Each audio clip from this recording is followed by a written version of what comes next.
especially fathers, as Jesse said, make sure you understand that if you're dealing with these traumas, with this pain, especially from a verbal standpoint, just because you were called stupid, even in jest, doesn't mean you should call your child stupid. Right. Even in a joking manner. Right. Just because you were told to shut up doesn't mean you should speak so harshly to your child. That's right. See, you can get somebody to do what you want them to do in love, far more, and get a far better result than you can through fear. Get more compliance that way. Right. Mama told us all the time we catch more flies. What's going on, family? Kevin and Jesse here with you guys today with the Elite State of Mind podcast. As always, our goal is to listen, learn, and grow. Jesse, how you doing today, man? I'm good, man. How are you? I'm doing well. I'm doing well. I deserve good days, and I'm glad I'm getting them. Yeah. For sure. Family, make sure you guys like, follow, and subscribe to our YouTube, Facebook, and Instagram page. And make sure you hit that little bell on YouTube so that you get notified every Wednesday as Jesse and I come to you guys and help you listen, learn, and grow. What we're going to get into today is, are you a prisoner of your pain? And so, Jesse, when you were thinking about this topic, as you brought it to us, what was the thought behind it? Man, there were quite a few, but just one of them is that, you realize that as we matriculate past the third decade into the fourth decade, and we're able to start reflecting. So then we're dealing with some of the things that have transpired in our life. And so you understand that the things that we've dealt with, they rear their ugly head if we really haven't dealt with them. Those are facts. So that was the kind of the thought process behind this particular topic. Okay, I want to read just the definition of pain quickly. First, the first definition is physical suffering or discomfort caused by illness or injury. So with that, as you said, if we haven't dealt with some of the things that happen, if we start from our early childhood years, the biggest question, family, that I want you to ask yourself is, if you feel you are a prisoner of your pain, is who is your jailer? Who put you in this prison? Yeah. Right now, you choose to stay there, and we're going to get there, a little bit later. But I believe somebody else tossed you in the cell at first. Many times it was more than likely a family member, right, whether it was a parent or older sibling, aunt, uncle, older cousin.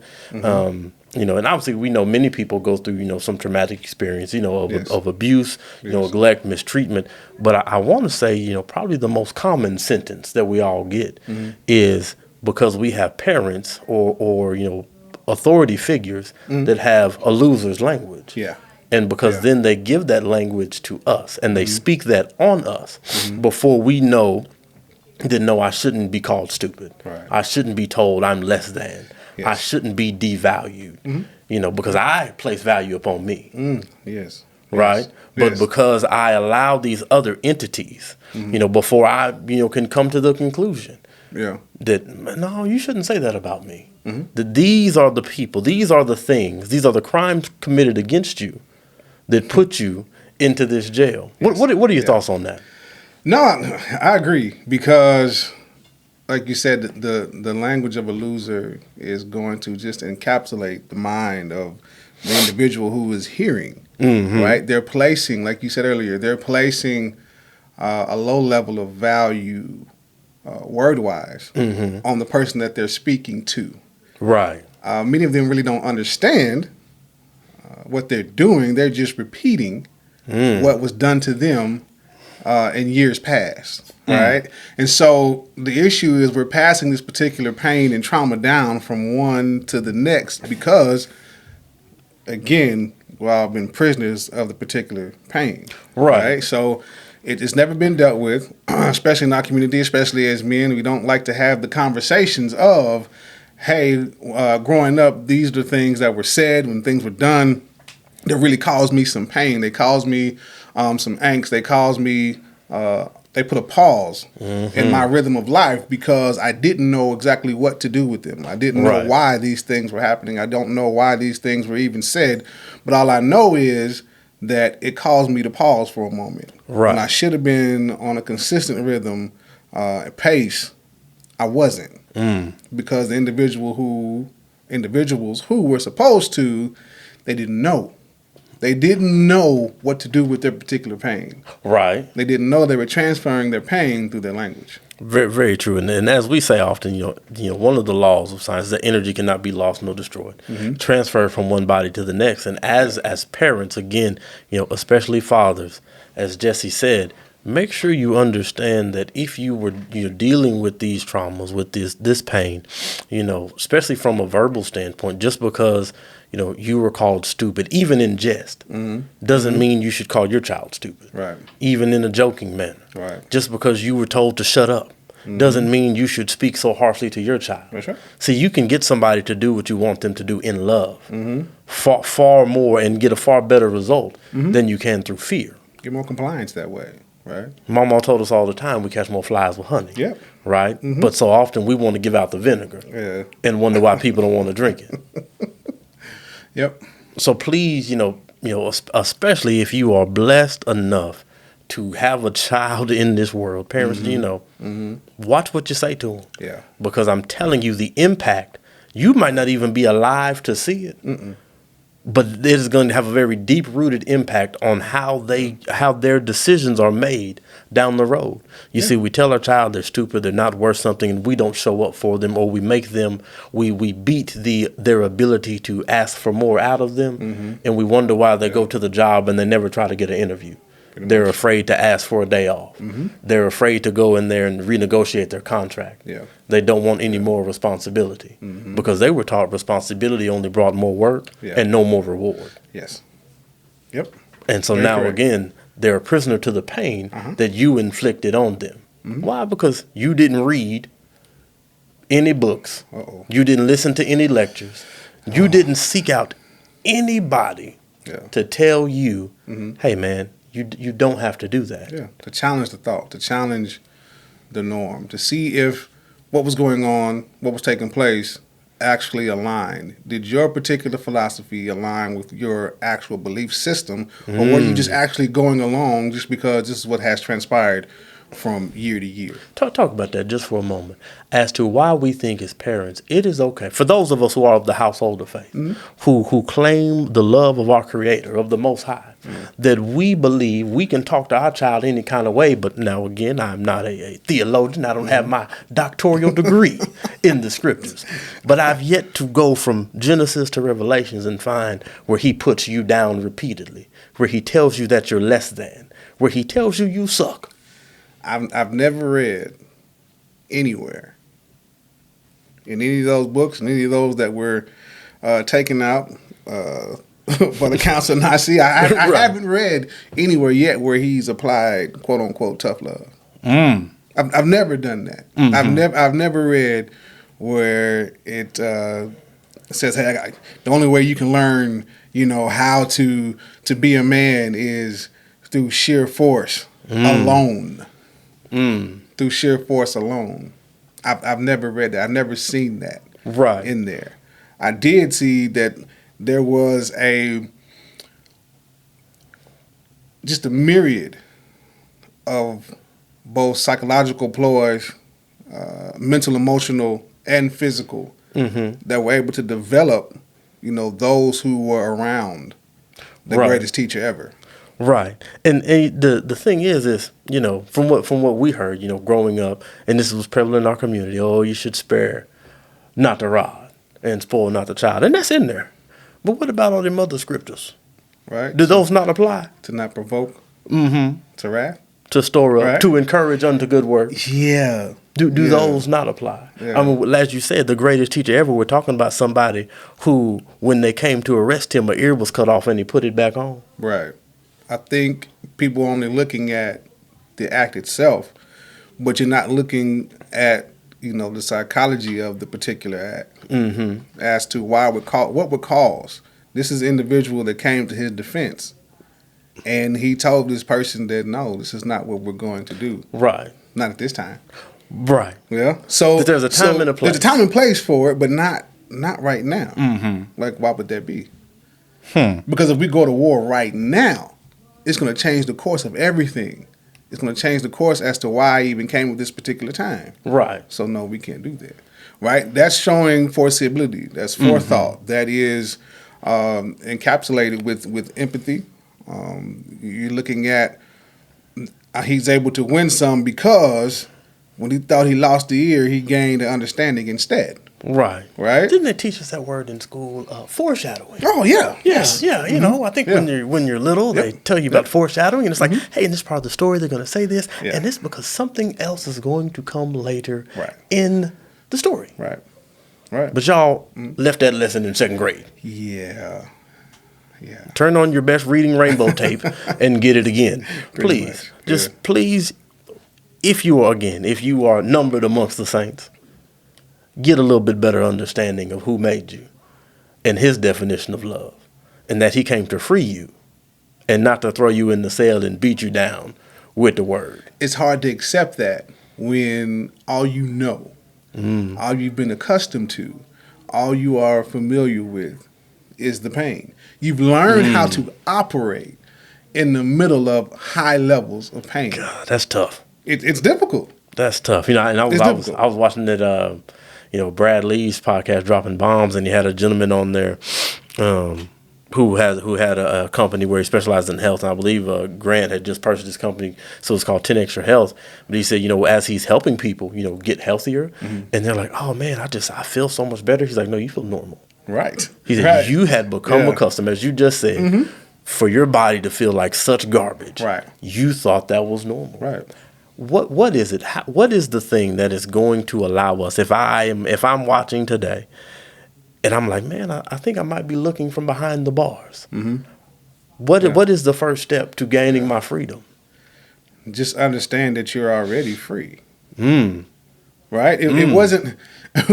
We just celebrated Juneteenth. Right. A month or two ago, and one of the most difficult things to understand during that time frame is that soldiers had to ride to Texas to tell the enslaved that you're no longer enslaved. Right.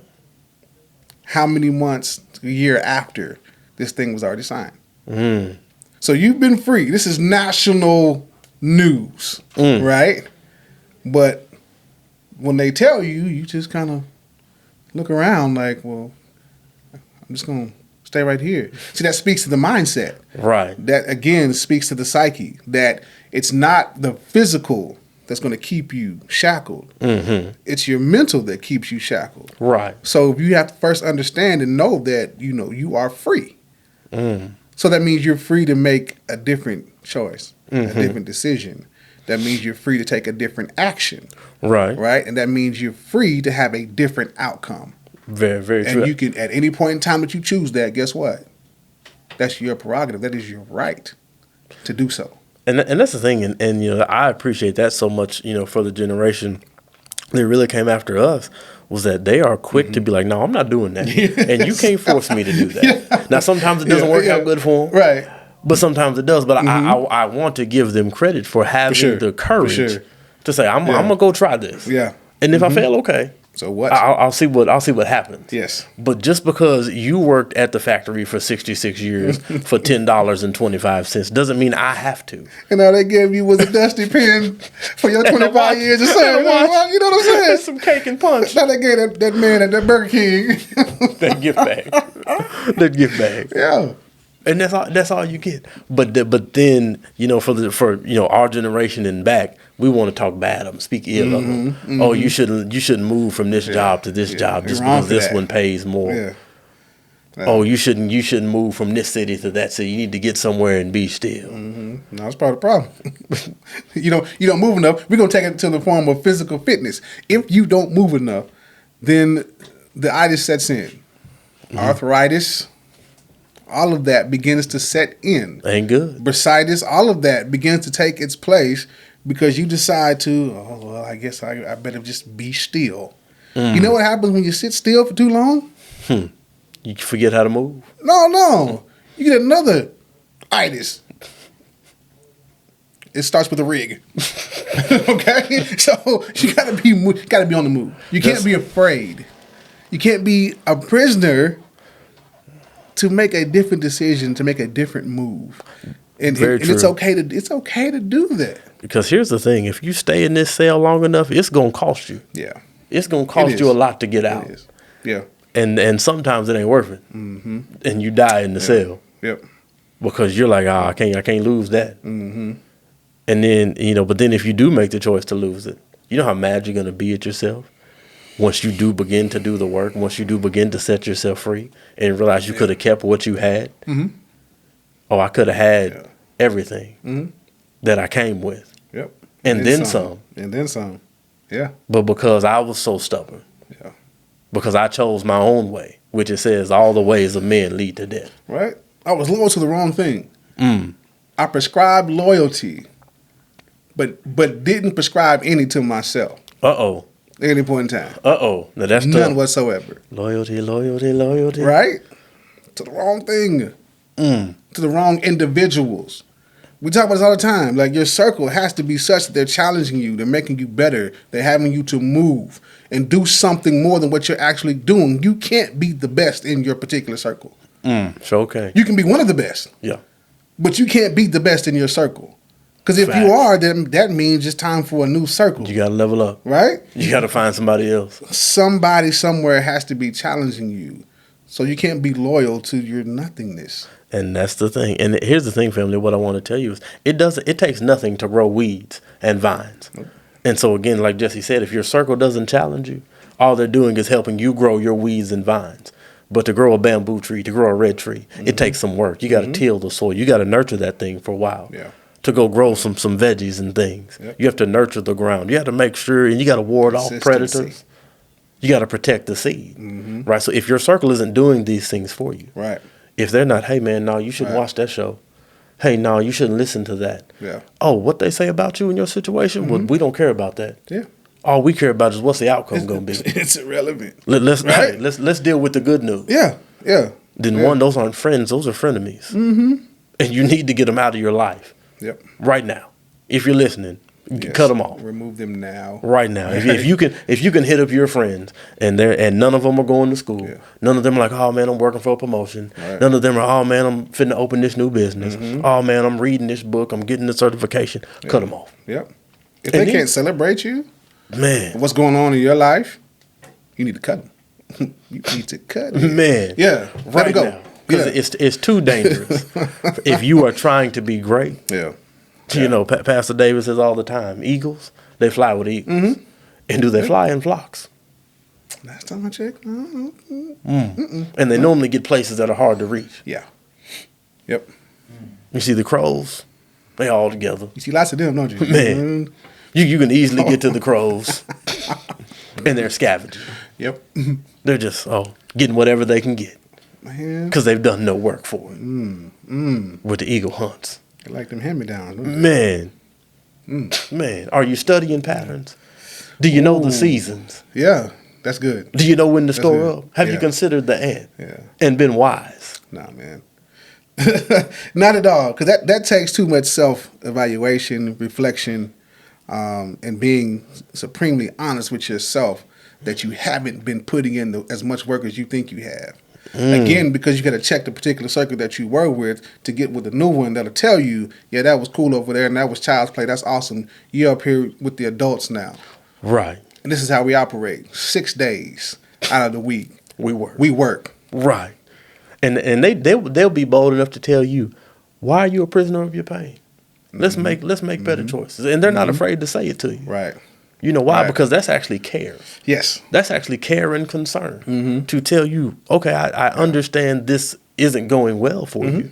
Yeah. Well, we only got a couple choices because I'm done listening to you complain and moan about what's going on. And here's the thing also, in that particular group, in that mastermind group, you're able to look at the particular data of their life and see that the advice that they're giving, they've taken first. And see, we run into a situation oftentimes as people, as human beings, because the people that we think are friends, they like to prey on our emotional state. And so they will speak to the emotional state because they're familiar with the emotional state, but they're not familiar with the literal work that it takes to actually become that which they're talking about. Right.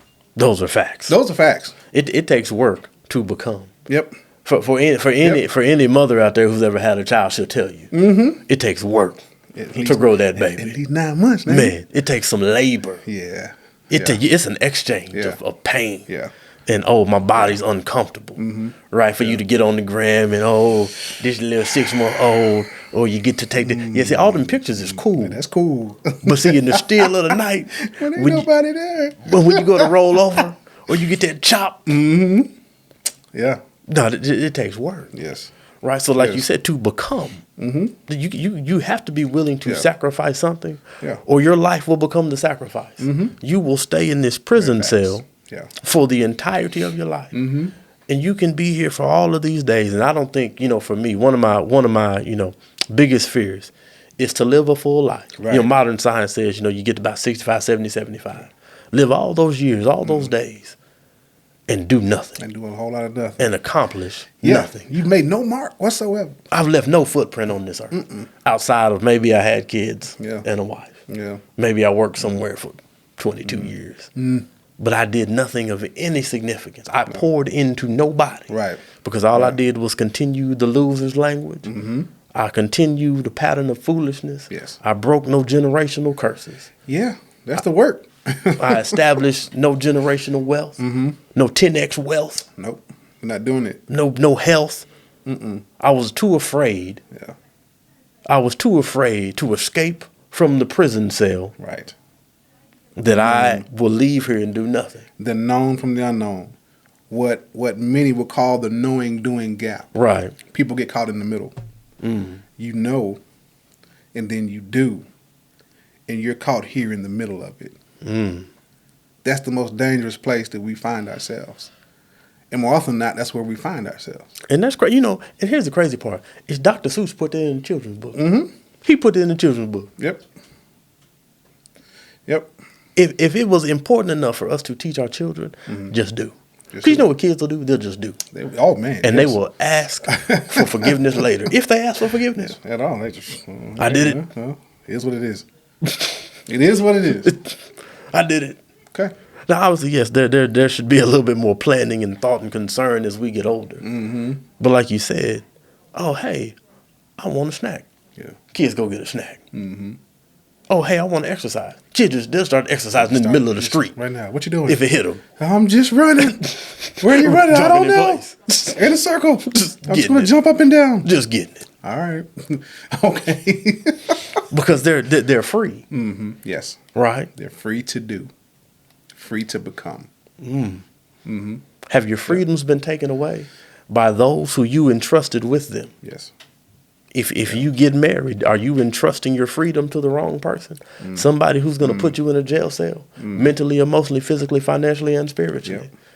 And then they will tell you how to operate in those things. And they will limit you in how to operate in those things. Because you see, they're going to limit you because they're going to say you can only do X, Y, Z. Yeah. See, as men, if we don't encourage our wives to go be great, if we don't tell them, no, you can do that, you can accomplish that, you can be that. Yep. No, I'm limiting you. In turn, if your wife is not encouraging you, oh, hey, I really thinking about, working this business. Okay, great. Then let's get a plan together to make sure it's successful. Yep. Okay, so you're going to work this first job, then we're going to do this one at night. Okay, cool. That sounds like a good plan. Let's go do this thing. How are we going to do that? How much time can we actually allocate to make sure it's going to be done and still not take away from what we got? What we got to do. Yep. You have to be able to recognize and identify who is the warden of your prison. Yeah. And normally there's going to be two of them. You're going to be one. And then an outside entity is going to be the other. That's right. It could be a person. It could be food. It could be, any other type of addiction. Yes. But you have to understand that normally you hold the keys. As we talked about a long time ago, back in, I think, episode 3. Oh, yeah. Do you have the right keys? Right? You got the keys. And you hold the keys to your life. You hold the key to this very particular prison. This prison cell, you have the key to it. Yeah. And it's like we were told by our mentor. Because my hand is in the jar of food. Gosh. But it says the sluggard, it grieves him to bring the hand to his mouth. Yeah. It grieves so many of us to stick the key in the lock. And turn it. And turn it. And turn it. And open the door. Whether that key is opening a book, whether it's talking to somebody who's successful, that's right. Whether that's, a very tough self-evaluation, because, and one thing that's tough for us is, as we, were told by our mentor, the double whammy. Yeah. You can be so bad at something, you don't know how bad you are at it. How bad you are. Because we're justifying that we're good at it. Yeah, in our own mind we are. Right. But as we have to say, you got to step out and stop being subject and be objective. And what does the data show? Yeah. Yes. Right. What does the data show I'm successful? Again, well, if not, don't give me the advice when I can look objectively and see there's no evidence of this advice in your life at all. Yep. At all. Yep. It's high time that we all look around and take a look at ourselves and those that are in your dominion. And man, if somebody is a prisoner of their pain, okay, assess their pain. Mm-hmm. See what help they need to get out of it, and then begin to encourage them to do so. Jesse, before we get out of here, what I want you to share with the family is, what would you say is going to be the most important thing of after, realizing that we're free to getting out of this jail and not going back? How do we not go back to this prison? Because, the jail is always open. 24/7. They always open. They taking orders, man. They serving them up. Oh, you back? We still got them clothes you wore last time. There you go. There you go, Johnny. Freshly washed and ironed for you. Yeah, you want the same cell? Come on in. You know what time breakfast is. Yeah. One of the ways to keep that away, is that you're setting the intention for yourself. Understanding that, I can get in my own way. And if you really look at yourself, if you really looking at you and being honest, you'll say, man, every now and again, I have a propensity to self-sabotage. Every now and again, I find a way to trip myself up or get back in the same pathway. So the idea is to change the rhythm. Every time we drift, drifting is comfortable. That's what that's equated to. So every time we get comfortable in a situation or some actions, we're going to find ourselves drifting right back into the same scenario and finding ourselves caught up in this cell. Facts. But if we're no longer drifting, right, then how do we get outside of drifting? By improving our thought, our ability to think, by reading, and then those things that we're reading, we actually take action upon, right? We take a massive action. I don't want this outcome. I can't take the same action. Right. If we continue to do what we've always done, we're going to get what we've always gotten, right? Facts. People say it all the time, but when you really step back and look at it, it's so very true. And you'll be able to see it in your own life that, man, every time I eat this, I gain a cool 10.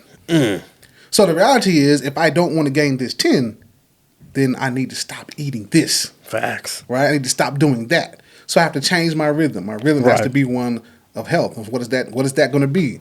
I'm drinking water, I'm reading, and doing these things. That's very true. Family, what I want to tell you guys is, as being a prisoner of your pain, as Jesse said, the thoughts are so important because we do not understand the gift we were granted and the power of our own mind. That the mind is so powerful, it can make things that are unreal real. And you will think it is actually happening in that moment, even though there is no way possible that it's going on. And for you to break free, all you got to do is realize your freedom and realize that, one, it was already granted to you. All you have to do, as the overseers, as our aunties tell us all the time, you just have to walk in it. Pretty much. You just have to walk in being free from your pain, from your mental pain, from your physical pain, because I promise you, on the other side of that is going to be a great and wonderful life, one that you don't have to suffer. You don't have to be downtrodden. You don't have to be undervalued. And again, for many of us who are of the household of faith, we think that you only get that on the other side of the river Jordan.